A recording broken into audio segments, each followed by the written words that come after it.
श्री शिवाय नमस्तुभ्यम। हम सबको पता है कि 28 मई को ज्येष्ठ महीने के बड़े मंगलवार का बहुत ही विशेष दिन है। काफ़ी ज़्यादा लोग के मुझे मैसेज आए इंस्टाग्राम पे भी, व्हाट्सएप पे भी, भैया मंगलवार को जो गतिमान भगवान वाला उपाय है शमी पत्र का और जो पीपल के पत्ते के ऊपर स्वस्तिक का उपाय है उसे आप ठीक से समझा दें। तो पूज्य गुरु जी की कथा से सुन के बहुत अच्छे से आपको समझाऊंगा। पूरी फैमिली, पूरा परिवार आपका खुश रहेगा। बड़ा ही स्पेशल सा दिन है और बहुत ही प्यारा सा उपाय है, आप सभी को जरूर करना, ठीक है ना। सबसे पहले हम लोग समी पत्र के उपाय की बात कर लेते हैं, उसके बाद हम लोग पीपल के पत्ते की बात करेंगे, है ना। चलो सबसे पहले यहाँ पे स्क्रीन पे आप सभी को बेलपत्र दिख रहा है, तो हम सभी लोगों को एक बेलपत्र लेना है, बहुत ही प्यारा सा सुंदर सा। आपको बता दूं ये उपाय है गतिमान भगवान वाला, ठीक है ना। तो एक बेलपत्र ले लिया, साथ ही साथ आपको शमी पत्र की भी जरूरत होगी। कितनी शमी पत्र लोगे? आपको सिर्फ और सिर्फ 2 शमी पत्र की जरूरत होगी। मेरे जितने भाई बहन वीडियो देख रहे हैं, अगर आपको शमी पत्र नहीं मिलता है उसकी जगह पे चावल के दाने का इस्तेमाल कर सकते हो, है ना। अब चलो तरीका समझने कैसे करना है इस उपाय को। स्क्रीन पे आपको जो बेलपत्र दिख रही है ना, हम सबको पता है 3 पत्ते होते हैं बेलपत्र पे। नीचे के जो दोनों छोटे छोटे पत्ते होते हैं, इसी के ऊपर सबसे पहले आपको ज्यादा मात्रा में लगाना होगा लाल चंदन। बहुत ही ज्यादा मात्रा में लगाओगे, एक पूरे में नहीं लगाना है, बस ऐसे हल्की सी बिंदी, लेकिन वो ज्यादा होना चाहिए, ठीक है ना। इतना कर दिया। करने के बाद में आपके पास में है 2 शमी के पत्ते। उन दोनों शमी के पत्तों को आपको इसी बेलपत्र के ऊपर चिपका देना है ना। चिपका दिया, फिर आप इस बेलपत्र को उठाएंगे, ज्येष्ठ महीने के बड़े मंगलवार के दिन एक तांबे के लोटे में जल भरेंगे और इस जल को लेके पहुंच जाएंगे महादेव के शिवलिंग के पास में। तरीका समझिएगा जो बताने जा रहा हूं। फेस रखना होगा उत्तर दिशा, नॉर्थ डायरेक्शन। सबसे पहले ही वहां पे बेलपत्र को समर्पित नहीं करेंगे। पहला काम करना होगा, 1 लोटा शुद्ध जल तांबे के लोटे से श्री शिवाय नमस्तुभ्यम का जप करके महादेव के शिवलिंग के ऊपर आपको समर्पित करना, ठीक है ना। समझ रहे मेरी बात को। तो जल पहले चढ़ा दिया। अब जिस जगह खड़े होकर के जल को समर्पित किया था उसी जगह पे खड़े होकर के आपके पास में जो एक बेलपत्र है जिस पर आपने शमी पत्र को चिपकाया है, वो महादेव के शिवलिंग के ठीक ऊपर यहां पे समर्पित करेंगे। और जब यहां पे बेलपत्र को समर्पित करेंगे तो गतिमान भगवान का नाम लेंगे। क्यों? क्योंकि जो भी आपके जीवन की गति रुकी हुई है, वो आपको सफलता नहीं मिल पा रही किसी भी काम में, तो गतिमान भगवान के नाम से आपको उस बेलपत्र को समर्पित करना है, जिसकी डंडी होगी माता अशोक सुंदरी की तरफ और पत्ती का पोर्शन वो हो जाएगा आपकी तरफ। जो भी व्यक्ति मंगलवार पे, विशेष मंगलवार पे इस उपाय को कर लेता है उसकी सारी मनोकामना पूरी जरूर होती है। काफी ज्यादा लोग को नहीं पता है कि हमें गतिमान भगवान के नाम से ही उपाय क्यों करना है। तो हनुमान जी के जो छोटे भाई हैं उनका नाम है गतिमान, तो उन्हीं के नाम से इस उपाय को हम सभी को करना होगा, ठीक है ना। चलो भाई, तो पहले उपाय की तो हमने यहाँ पे बात कर ली है, आगे बढ़ लेते हैं। अब इस वीडियो के हम लोग अपने दूसरे उपाय की तरफ, जो कि ज्येष्ठ महीने के बड़े मंगलवार पे जरूर करना होगा, ठीक है ना। देखो अब बात करते हैं इस उपाय की। तो अगर मान लेते हैं कि आपके घर में निगेटिव एनर्जी बहुत घुस गई है। निगेटिव एनर्जी का मतलब काफी लोग समझ नहीं पाते। देखो, अगर आपके घर में किसी भी कारण से नकारात्मक ऊर्जाएं घर में प्रवेश कर चुकी है ना, तो आपके घर में लोग बीमार हमेशा पड़ेंगे, आपके घर में लड़ाइयां बहुत होंगी, आपके घर में क्लेश बहुत होंगे, आपके घर में गुस्से वाले इंसान और ज्यादा आ जाएंगे। जैसे मान लो पहले से कोई इंसान गुस्सा करता है तो और लोग गुस्सा करने लगेंगे, ऐसी कंडीशन घर में हो जाती है। तो आपको लेना होगा एक पीपल का पत्ता, ठीक है ना। बहुत कोशिश मत करना कि लाओ तोड़ लें, कहीं से भी गिरा हुआ भी नीचे मिल जाए उसको धुल करके इस्तेमाल कर सकते हो, ठीक है ना। पीपल का पत्ता लिया। पीपल के पत्ते को लेने के बाद में आपको जरूरत होगी, चाहे तो आपके घर में सिंदूर हो या कुमकुम हो। क्या लेना है? सिंदूर लेना या कुमकुम ले लेना, और उसी सिंदूर या कुमकुम से इसी पीपल के पत्ते के ऊपर एक स्वस्तिक का निर्माण करना। देखो, जैसे मैं स्वस्तिक बना रहा हूं, स्वस्तिक बनाने का ये नियम बिल्कुल भी नहीं है कि काटा पीटा जाए, ठीक है ना। तो बड़े तरीके से बनाया जाता है। अब यहां पर मैं बताऊंगा तो बहुत टाइम लगेगा, इसीलिए आपको तरीका पता होगा तो बड़े ही नियम के साथ में स्वस्तिक का निर्माण करेंगे। बना दिया स्वस्तिक, फिर आप इस पीपल के पत्ते को उठाना, आपके घर में जितने भी रूम्स होंगे, जितने भी कमरे होंगे, उन सभी कमरों में लेकर के घूमेंगे गतिमान भगवान के नाम से। फिर से किसके नाम से?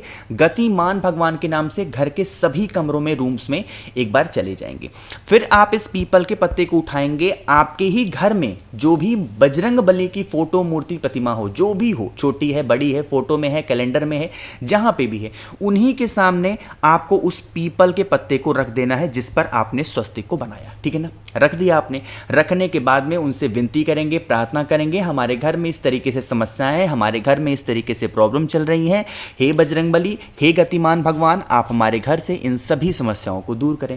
पूरी रात पूरा दिन आप इस पीपल के पत्ते को रखा रहने दो। अगले दिन बुधवार के दिन जब आप सुबह सो करके उठो, स्नान वगैरह करके आओ, तो हनुमान जी के पास में एक आपको घी का दिया गोल बत्ती का पहले प्रज्वलित करना है बुधवार के दिन, और उसके बाद में इस पीपल के पत्ते को उठाना और आपके ही घर के आसपास में कोई वट वृक्ष हो, क्या है, कोई वट वृक्ष हो, बरगद का पेड़ हो, उस बरगद पेड़ के नीचे चुपचाप ले जाकर के रखाना गतिमान भगवान के नाम से। यकीन मानिए आपकी लाइफ की जो भी प्रॉब्लम चल रही होगी, जो भी घर में निगेटिव एनर्जी होगी या फिर जिस कारण से परेशानी चल रही है, वो समस्याएं हमेशा के लिए खत्म ज़रूर से ज़रूर हो जाएंगी, ठीक है ना। इससे स्पेशल, इससे प्यारा उपाय आपको नहीं मिलेगा। इस उपाय को समझने का या तो करने का, तो करिएगा ज़रूर, है ना। तो 2 उपाय की हमने बात कर ली है। आगे बढ़ लेते हैं इस वीडियो के हम लोग अपने तीसरे उपाय की तरफ, जो कि आपको करना है पान के पत्ते के साथ में।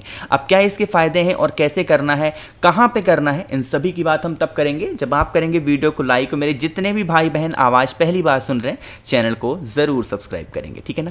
देखो, सबसे पहले तो हम लोग बात करते हैं इस उपाय के फ़ायदे क्या हैं, बेनिफिट क्या है ना। देखो, जैसे क्या हो रहा है आज के टाइम पे कि लोगों की लाइफ क्या हो गई है, बहुत बिजी हो गई है, और इसी बिजी लाइफ की वजह से लोग आपस में लड़ लेते हैं, ठीक है ना। अब आपस में लड़ने के लिए चाहे वो हस्बैंड और वाइफ लड़ रहे हों, चाहे घर के बच्चे लड़ रहे हों, चाहे घर का कोई भी देवरानी जिठानी लड़ रही हो, या फिर माँ बाप लड़ रहे हैं, कोई भी घर का ऐसा इंसान है ना जो शांति से ना तो खुद रहता है ना दूसरों को रहने देता है। आप ये सोचते हो कि हम इसे कंट्रोल में कर लें, तो आपको क्या करना है, इस उपाय को, स्क्रीन पे आपको दिख रहा होगा पान का पत्ता, सिर्फ एक पान का पत्ता लेंगे, ठीक है ना।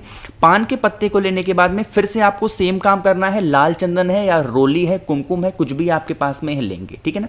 एक बिंदी तो आपको लगानी है इस पान के पत्ते के ऊपर गतिमान भगवान के नाम की। किसके नाम की? एक बिंदी उसी लाल चंदन या कुमकुम रोली से गतिमान भगवान के नाम की लगानी है, और जो दूसरी एक बिंदी आपको लगानी है उसी कुमकुम रोली लाल चंदन से वो लगाओगे जिस इंसान को आपको सुधारना है, ठीक है ना। चाहे आपके हस्बैंड हो, आपकी वाइफ हो, आपके बच्चे हो, चाहे जो हो दुनिया का, आपको जिसे सुधारना है ना, एक बिंदी उसके नाम की। 2 बिंदी लगाएंगे, उसके बाद में इस पान के पत्ते को उठाना। आपके घर में फिर से बजरंग बली की फोटो, मूर्ति, प्रतिमा जरूर होगी, उन्हीं के पास में सबसे पहले उस पान के पत्ते को आपको रख देना, ठीक है ना। रख दिया पान के पत्ते को जिस पर आपने 2 बिंदी लगाई थी, वहां पर भी बैठ करके प्रार्थना करेंगे, विनती करेंगे, हे गतिमान भगवान, हे बजरंग बली, आप हमारे घर से इस इंसान को सुधार दें, हम लोग बहुत परेशान हो गए हैं, हम लोग बहुत, मतलब जैसे भी प्रार्थना कर सकते हो, ये तो मैं जैसे मैं प्रार्थना करता हूं वैसे समझाता हूं, आप अपने अकॉर्डिंग जैसे प्रार्थना करते हो वैसे करेंगे, ठीक है ना। फिर आप इस पान के पत्ते को उठाएंगे, उठाने के बाद में सेम काम आपको करना है, लेके जाएंगे महादेव के शिवलिंग के पास में। शिवलिंग के पास में जाने का मतलब क्या है कि आपको मंदिर में जाना होगा और वहीं पे महादेव के मंदिर के पीछे साइड में ले जाकर के उस पान के पत्ते को चुपचाप रख देना, ठीक है ना। इतना करिएगा। लेकिन हाँ, जब पान के पत्ते को रखोगे तो बुधवार के दिन रखोगे, मंगलवार को नहीं रखना। मंगलवार को आपके घर में बजरंग बली के पास में पान के पत्ते को रखना है, अगले दिन उठा करके महादेव के शिवलिंग के पीछे ले जाकर के आप उस पान के पत्ते को रख देना, ठीक है ना। करिएगा ज़रूर। तो यहाँ पे हम लोगों ने बड़े मंगलवार पे करने वाले अपने 3 उपाय की तो बात कर ली है। आगे बढ़ते हैं इस वीडियो के हम लोग अपने चौथे उपाय की तरफ। आपको एक बात बताऊं, देखो ये ज्येष्ठ के महीने का जो मंगलवार होता है ना, बहुत विशेष होता है। आप अपने घर के चारों तरफ देखोगे ना, तो कल के दिन, जैसे आज सोमवार है, कल होगा ज्येष्ठ का बड़ा मंगलवार, आप देखोगे ना कि हर जगह भंडारे चल रहे हैं। चाहे जितनी तेज गर्मी पड़ रही ना, आप देखोगे हर गली नुक्कड़ चौराहे पे लोग भंडारा कराएंगे। भंडारे का ये दिन होता है ज्येष्ठ का बड़ा मंगलवार, बड़ा ही शुभ होता है, ठीक है ना। करिएगा। तो यहां पे हम लोग बात करने जा रहे हैं इस वीडियो के सबसे आखिरी और बहुत ही छोटे से उपाय की, और जब भी मंगलवार का दिन आता है इस उपाय को मैं आपको जरूर बताता हूं, ठीक है ना। सबसे पहले बात करते हैं इस उपाय की फायदे क्या हैं। जैसे मान लीजिए आपके घर का कोई ऐसा इंसान है जो बीमार बहुत पड़ता है, आप यह उपाय उस इंसान के लिए कर सकते हैं। दूसरा, अगर कोई भी इंसान आपके घर का क्रोध बहुत कर रहा है, गुस्सा बहुत कर रहा है, तो उसके लिए भी कर सकते हैं। वही काम करना है, आपको याद आ गया होगा, आपको लेना होगा 5 लौंग, ठीक है ना। लौंग जब भी लेते हैं उसकी जो फूल होगी वो टूटी हुई बिल्कुल भी नहीं होनी चाहिए। लौंग लेने के बाद में आपको एक तांबे का लोटा लेना है। उस तांबे के लोटे में पहला काम करोगे, जल भरोगे अपने घर से और उसी कलश के अंदर जो 5 लौंग लिया है उसको डाल देंगे, है ना। फिर आप इस कलश को उठाएंगे, कहीं पे भी बाहर जाना नहीं है। आपके ही घर में जो बजरंग बली की फोटो मूर्ति प्रतिमा हो उन्हीं के पास में उस तांबे के लोटे को आपको रख देना, ठीक है ना। रखने के बाद में जो इंसान बहुत ज़्यादा क्रोध कर रहा, बहुत गुस्सा कर रहा है, या फिर जो इंसान बहुत बीमार पड़ा है, उस इंसान का नाम और गोत्र बोल करके बजरंग बली से विनती करेंगे, प्रार्थना करेंगे, हे बजरंग बली आप हमारे घर से इन समस्याओं को दूर करें। प्रार्थना करने के बाद में आप इस तांबे के लोटे के जल को उठाएंगे, किसी दूसरे पात्र में इसके जल को संभाल करके रख देंगे, 5 लौंग को उठा करके किसी पेड़ के नीचे डाल देंगे और ये जो लौंग का जल है ना, इस इंसान को पिलाना स्टार्ट करेंगे। जो भी व्यक्ति आपके घर में बहुत क्रोध, बहुत गुस्सा कर रहा है, आप उससे परेशान हो गए हो, या फिर जो इंसान बहुत ज़्यादा बीमार रहता है, यकीन मानिए वो इंसान सुधर जाएगा और उसकी बीमारी भी हमेशा के लिए ख़त्म ज़रूर होगी। कोशिश की मैंने आप सभी को इस पूरी वीडियो में बहुत ही अच्छे से समझाने की। कुछ चीज़ें समझ में अगर नहीं आई हैं तो आप मुझसे नीचे कॉमेंट सेक्शन में पूछ सकते हैं, या फिर अगर आपको मुझसे फ़ोन पर बातें करनी है, मैसेज बातें करनी है, तो आप हमें इंस्टाग्राम या फेसबुक पे फॉलो करें। उसके लिए आपको सर्च करना होगा द नेचुरल प्लैनेट 108। वहाँ पे हम लोग बहुत सारी बातें करेंगे। बाकी मेरे जितने भी भाई बहन आवाज़ पहली बार सुन रहे हैं, चैनल को सब्सक्राइब करिएगा और वीडियो को लाइक सभी को करना है। श्री शिवाय, नमस्तु।